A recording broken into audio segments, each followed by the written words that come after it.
everyone. Today we are going to start with the displacing indigenous people. It is a new chapter which we will be discussing today. इसमें हम पढ़ेंगे कि कैसे north America बना, कैसे USA बना और कैसे ऑस्ट्रेलिया एग्जिस्टेंस में आया। इसमें आप जानोगे कि जो यूरोपियन सेटलर्स थे कैसे उन्होंने अपनी कॉलोनीज सेटअप की और कैसे उन्होंने आगे मूवमेंट्स किए। So let us start. So first I would like to thank Sunita Bhadoria ma'am to giving me this opportunity. So let us start with this chapter. Now जब बिगनिंग हुई थी 18th century की तो जो immigrants थे Europe के वो क्या करने लगे, वो सेटल होने लगे साउथ अमेरिका में, सेंट्रल अमेरिका में, साउथ अफ्रीका, ऑस्ट्रेलिया, न्यूजीलैंड जैसी कंट्रीज़ में, जिसकी वजह से कई सारे जो नेटिव्स थे उन्हें पुश करने लगे आउट, उनके खुद के घरों से उनको निकाला जाने लगा, उनके खुद के देश से उन्हें निकाला जाने लगा। और जो यूरोपियंस थे, जो यूरोपियन सेटलमेंट्स थी, उन्हें नाम दिया गया कॉलोनीज। मीन्स जो कॉलोनीज थी दे वर बीइंग सेटअप। और हमें ये जो सोर्स है नेटिव हिस्ट्री के, जो नेटिव लोगों की हिस्ट्री है, वो हमें देखने को मिलते हैं ओरल हिस्ट्री, मीन्स जो नेटिव्स ने खुद बोली हैं, या जो फिक्शन वर्क है जिसे नेटिव्स ने लिखा है, हिस्टोरिकल और फिक्शन वर्क। हमें गैलरीज और म्यूजियम्स देखने को मिलते हैं नेटिव आर्ट्स के। और why weren't we told, it's a book by Henry Reynold जिसमें हमें नेटिव पीपल्स के बारे में जानने को मिलता है। जो अमेरिकन और जो ऑस्ट्रेलियन हिस्ट्री टेक्स्ट बुक्स थी वो फोकस किया करती थी कि कैसे यूरोपियंस ने डिस्कवर किया अमेरिका को, एंड कैसे यूरोपियन जो कंट्रीज़ थी उसमें अमेरिका, ऑस्ट्रेलिया जो थे वो कैसे डिस्कवर हुए 20th सेंचुरी में। और हमें रेयरली मेंशन मिलते हैं नेटिव पीपल के, क्योंकि they were more and the people who were focusing on the native people, they were called savage and they were hostile to the Europeans. और जब 1916 के अंटल जो नेटिव पीपल्स थे उन्हें एनकरेज किया जाने लगा कि वो अपनी हिस्ट्रीज़ को या तो लिख के बताए या फिर बोल के बताए, because most of the native peoples were illiterates. और जब इस्टेब्लिशमेंट हुआ नेटिव म्यूजियम्स का, गैलरीज का अमेरिका में, कनाडा में, ऑस्ट्रेलिया में, तो जो वर्ल्ड वाइड पीपल थे वो अवेयर होने लगे, उनकी स्टोरीज, उनके स्ट्रगल्स, कैसे इंडिजीनियस पीपल्स को डिस्प्लेस किया गया। अब यूरोपियन इम्पीरियलिज्म क्या कहता है, तो 17th सेंचुरी के बाद, 17th सेंचुरी के बाद जो अम्पायर था, मीन्स जो स्पेन और पोर्चुगल पीपल्स थे, उन्होंने अपना एक्सपेंशन बंद कर दिया, लेकिन जो अदर कंट्रीज थी जैसे फ्रांस हुआ, फ्रेंच लोग हुए, होलैंड के लोग हुए, इंग्लिश लोग हुए, उन लोगों ने अपनी कंट्रीज़, अपनी कॉलोनीज सेटअप करना स्टार्ट कर दिया ट्रेड रूट्स के थ्रू, अमेरिका में, अफ्रीका में, एशिया में। और जो आयरलैंड था वो भी एक कॉलोनी था इंग्लैंड के। आपने अगर ब्रिटेन का यूनिफिकेशन पढ़ा होगा तो आपको पता होगा कि आयरलैंड को फोर्सिबली ले लिया गया था by the English peoples. It was clear that the prospect of profit drawn from this country to establish means in countries से क्या होने लगा, प्रॉफिट ले जाने लगे वो लोग और कॉलोनीज सेटअप करने लगे, और जो इंग्लिश लोग थे वो और अमीर बनते जा रहे थे। जो नेचर था कंट्रोल का कॉलोनीज का वो वेरी करता था एक जगह से दूसरी जगह। जैसे कंट्रीज थी इंडिया और जो सब कॉन्टिनेंट्स थे वो क्या थी, उन्हें उन पे कब्जा था ईस्ट इंडिया कंपनी का, या फिर you can say trading company थी ईस्ट इंडिया कंपनी, जो सोर्स थी पॉलिटिकल पावर का साउथ एशिया में, जिसने डिफीट किया रूलर्स को और पावर गेन के टेरिटरीज में और अपना एक खुद का एडमिनिस्ट्रेटिव सिस्टम बनाया। उन्होंने टैक्सेस को कलेक्ट किया फ्रॉम द लैंड ओनर्स, और उन्होंने क्या किया, रेलवे को एक्सपेंड किया ताकि ट्रेड और अच्छे से होने लगे। और उन्होंने क्या किया, एक्सकावेशन किया माइंस का और बिग प्लांट्स को सेटअप किया। अफ्रीका में जो कॉलोनीज थी उन्हें एस्टेब्लिश करने लगे कोस्ट के अलोंग, और बाय द 19th सेंचुरी जो यूरोपियन कंट्रीज थी वो डिवाइड होने लगी, decided to divide Africa into colonies. Means धीरे धीरे 19th सेंचुरी में जो यूरोपियंस थे उन्होंने डिसाइड किया कि अफ्रीका को वो डिफरेंट कॉलोनीज में कर देंगे। 1882 में एक मीटिंग हुई थी बहुत सारी यूरोपियन पावर्स की कि कैसे अफ्रीका को डिवाइड किया जा सके। So now let us start with the north America. North America के जो नेटिव पीपल्स थे, माना जाता है कि वो एशिया से आए थे, क्योंकि पहले जो कॉन्टिनेंट्स हुए थे, आपको मैं बता दूं, continents were joint together, but because of the movements of tectonic plates the जो कॉन्टिनेंट्स थे दे वर डिवाइडेड। तो 30,000 साल पहले का हमें एक लैंड ब्रिज देखने को मिलता है ब्रीइंग स्ट्रेट से, जहाँ से जो लोग थे वो मूव किए थे। मीन्स हमें 30,000 ईयर्स पहले हमें सबूत मिलते हैं नॉर्थ अफ्रीका में लोगों के।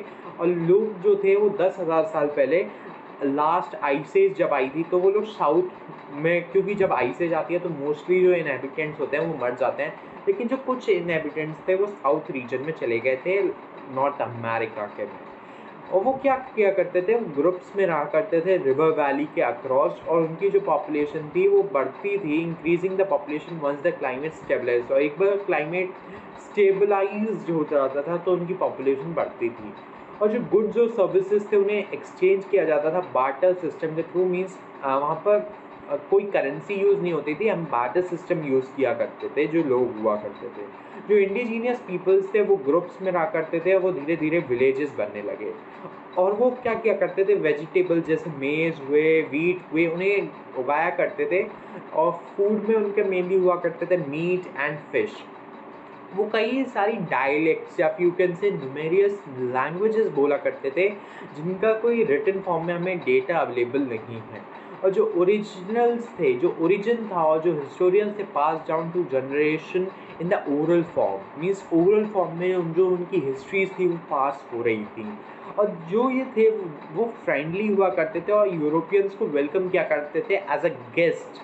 And Europeans who has arrived at the villages in the late 17th century, means late 17th centuries में जो यूरोपियंस हुआ करते थे वो धीरे धीरे आने लगे नॉर्थ अमेरिका में। They came there to trade, means वो वहाँ आते थे ट्रेड करने फिश का एंड फर्स का। That the native were hunting experts. जो इंडिजीनियस पीपल्स थे, काका में जो नेटिव पीपल्स हुआ करते थे देवर एडिक्टेड, मीन्स जो इंग्लिश पीपल्स थे उन्होंने एडिक्ट कर दिया इन लोगों को अल्कोहल और टोबैको को। और जो यूरोपियंस थे वो एडवांटेजेस लेने लगे टर्म्स ऑफ ट्रेड का। ओके, अब हम बात करेंगे म्यूचुअल परसेप्शन का। तो जो यूरोपियंस थे उन्होंने क्या किया कि perceive the native people are brutes, means वो नेटिव पीपल्स को ब्रूट्स माना करते थे। नोबल सैवेज पीपल, सैवेज मतलब इन नेगेटिव सेंस माना करते थे इन द 18th सेंचुरी। जो यूरोपियंस थे उन्हें कंसीडर किया जाता था as a civilised peoples, as the one who are in who, means वो लोग सिविलाइज किसे मानते थे, जो पढ़े लिखे हैं, जो ऑर्गेनाइज्ड रिलीजन है जिनका, जो अर्बन सेंटर्स में रहते हैं। नेटिव्स क्या किया करते थे, एक्सचेंज किया करते थे गिफ्ट्स टू द यूरोपियन, और उनकी कमोडिटीज़ को सोल किया जाता था for the purpose of profit by the Europeans. जो नेटिव्स थे उन्हें मार्केट का इतना स्ट्रक्चर पता नहीं था, क्योंकि हर साल जब गुड्स के प्राइसेस फ्लक्चुएट होते थे वो कंफ्यूज हो जाते थे, क्योंकि जब भी वो कोई सामान खरीदने आते थे उसके प्राइसेस बढ़ जाते थे कुछ समय बाद। और जो वो हैप्पी भी नहीं थे, क्योंकि जो स्लॉटरिंग मीन्स जो एनिमल्स को मारा जा रहा था, काटा जा रहा था for the greed of fur, and वो इम्पेशेंट थे टू ऑब्टेन, मीन्स जो यूरोपियंस थे they were impatient to obtain more furs, means वो ज़्यादा से ज़्यादा फर कलेक्ट करना चाहते थे, प्रॉफिट बनाना चाहते थे। और जो यूरोपियंस थे उन्होंने स्लॉटर किया मैनी वीवर्स, जिसकी वजह से जो नेटिव्स थे वो अफ्रेड हुआ करते थे कि जो एनिमल्स हैं वो अपना रेवेंज लेने आएंगे, क्योंकि उनकी लाइफ जो यूरोपियंस हैं उन्होंने ले ली है। और जो फ्यू यूरोपियन ट्रेडर्स हुआ करते थे उन्होंने यूरोपियन नेटिव एरियाज़ को छोड़ा और अमेरिका में सेटल हो गए। और जो यूरोपियंस थे वो कई सारे different sects means different cults जो होते हैं क्रिश्चियनिटी के, उससे आया करते थे और सेटल होते थे यूरोप में, जिसकी वजह से वो ग्रेजुअली मूव होने लगे to the inner native land of America. They also use, means वो आयरन टूल्स को यूज़ किया करते थे ताकि वो फॉरेस्ट में वुड को कट कर सके। जो नेटिव्स और जो यूरोपियंस थे उन्होंने फॉरेस्ट को डिफरेंटली देखा करते थे।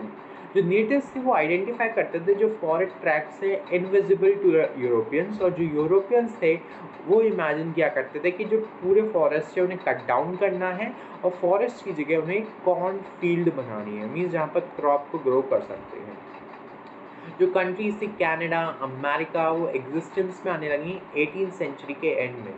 एट दैट टाइम जो कंट्रीज थी उन्होंने एक फ्रैक्शन ऑफ लैंड को ऑक्यूपाई किया था, दे डू नाउ। और जो था अब धीरे धीरे क्या होने लगा, जो यूरोपियंस थे वो एक्सपैंड करने लगे फॉर द क्रॉपिंग, एंड वो धीरे धीरे क्या करने लगे, नेटिव्स को फोर्स करने लगे प्लांटेशन फील्ड्स में काम करने को, जिसकी वजह से बहुत सारे प्लांटेशन फील्ड्स बन गए थे।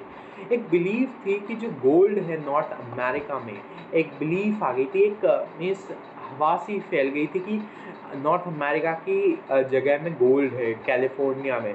तो धीरे धीरे यूरोपियन जो थे गोल्ड रश की मीन्स सोने की चाहत में धीरे धीरे कैलिफोर्निया आने लगे, जिसकी वजह से कैलिफोर्निया में रेलवे लाइंस डेवलप हो गई और चाइनीज़ लोगों को बुलाया गया टू कंस्ट्रक्शन। जो न्यूमीरियस इंडस्ट्रीज थी, कई सारी इंडस्ट्रीज थी, वो डेवलप होने लगी। रेलवे जो था, रेलवे इक्विपमेंट्स मैन्युफैक्चर होने लगे, और जो यूरोपियंस थे वो सेटल होने लगे और फैमिलीज़ को बढ़ाने लगे, जिसकी वजह से जो लार्ज लैंड था वो फार्मिंग के लिए यूज़ हो रहा था, और जिसकी वजह से जो लार्ज स्केल फार्मिंग थी वो clearing vast areas of native lands, means जो नेटिव लैंड्स थे उन्हें साफ किया जा रहा था for the large scale farming. To make this possible, जो फार्मिंग मशीनरी थी उसे बार बार मैन्युफैक्चर किया जा रहा, मीन्स उसे मॉडिफाई भी किया जा रहा था। और जो एम्प्लॉयमेंट जनरेशन थी, जिसकी वजह से टाउन्स और फैक्ट्रीज़ की ग्रोथ होने लगी अक्रॉस द कंट्री, और 30 इयर्स में जो यूएसए था वो एक लीडिंग इंडस्ट्रियल पावर बन गया 1890 में। जो अमेरिका था वो एक no longer a frontier that pulled the Europeans away the west, means अब अमेरिका भी धीरे धीरे डेवलप होने लगा, उसमें स्टेट्स डेवलप होने लगे। जो लाइफ थी हंटिंग की, वो थाउजेंड्स ऑफ नेटिव पीपल की जो लाइफ थी, जो हंटिंग वो किया करते थे, वो एंड पे आ गई थी, और जिस वजह से जो कोलोनाइजिंग एरियाज थे हवाई और फिलीपींस, वो एक इम्पीरियल पावर्स के सेंटर्स बन करते हैं कि जो यूएसए और कनाडा के लोग थे, they were demanding for the independence from 1770s, और उन्होंने मोनार्क्स और एरिस्टोक्रेसी के अगेंस्ट कई सारे मूवमेंट्स भी किए। राइट टू प्रॉपर्टी लेना चाहते थे, राइट टू वोट, लेकिन उस समय तक जो राइट टू वोट और राइट टू प्रॉपर्टी थे they were reserved for white man only. और 1920s में जो थिंग्स थी वो चेंज होने लगी, जो नेटिव्स थे यूएसए और कनाडा के, उनके लिए यूएसए जो इंडियन रीऑर्गेनाइजेशन एक्ट आया था 1934 में, उसकी वजह से जो नेटिव्स थे उन्हें रिजर्वेशंस मिलने लगी, वो लैंड्स खरीदने लगे, लोन्स लेने लगे। 1954 में जो डिक्लेरेशन था इंडियन राइट्स का एक्सेप्टेड, मीन्स वो एक्सेप्ट करने लगे नेटिव सिटीजनशिप को इन यूएसए। और जो कॉन्स्टिट्यूशन एक्ट ऑफ 1982 था, जिसकी वजह से उन्हें राइट्स मिल लगे, कैनेडियन जो पीपल थे उन्हें राइट्स मिल लगे, accepted the existing original and treaty rights of the, means उसमें राइट्स मिलने लगे नेटिव पीपल्स को।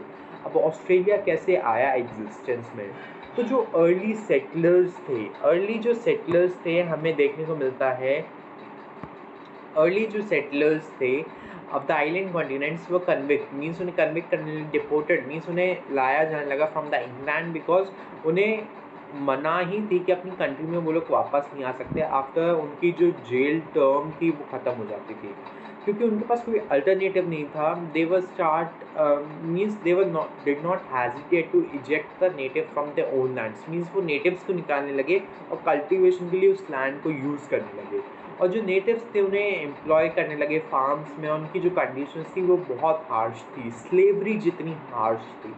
लेटर जो चाइनीज़ इमिग्रेंट्स थे उसकी वजह से चीप लेबर प्रोवाइड होने लगे, but they were later band, means उन्हें बैन कर दिया गया ऑस्ट्रेलिया नॉन वाइट पॉलिसी के थ्रू। और अंटिल 1974 के अंटिल जो ऑस्ट्रेलियन गवर्नमेंट थी वो फियर करने लगी dark people from South America, South Asia and South East Asia might migrate to Australia in large number, hence keeping them out with this policy. 1968 में क्या होने लगा, जो पीपल थे वो different known the trials and tabulation of the natives through a lecture by the anthropologist Steiner titled The Great Australian Silence, which was about the silence of the historians on the natives. And from the 1974 तो जो white Australian policy थी वो and हो गई, जिसकी वजह से जो एशियन इमिग्रेंट्स थे वो धीरे धीरे वहाँ पर आने लगे, जिसकी वजह से मल्टी कल्चरलिज्म जो था as an important as an official policy उसका यूज़ होने लगा, giving respect to all cultures including the native cultures.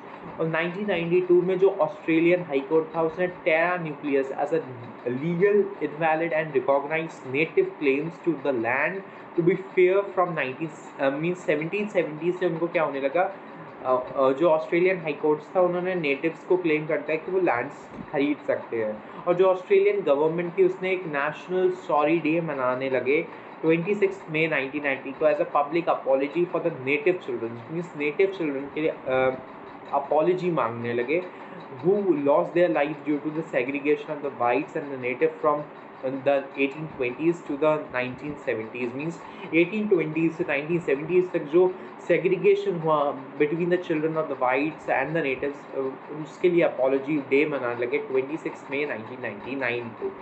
Okay, so conclusion क्या है कि आफ्टर द लेट 1700s जो स्पेनिश और जो पोर्चुगीज़ थे उन्होंने जो एक्सपेंशन पॉलिसी थी उसे बंद कर दिया, लेकिन जो अदर यूरोपियन कंट्रीज थी जैसे फ्रेंच, इंग्लिश, डच हुए were now involve. Some of them gain political powers, means इसमें से कुछ लोगों ने पॉलिटिकल पावर्स गेन कर ली, प्रीवियस रूलर्स को ओवरथ्रोन कर लिया और खुद की रिजाइन इस्टेब्लिश कर दी। The people थे अमेरिका के lived a basic life and lead a subsistence economy.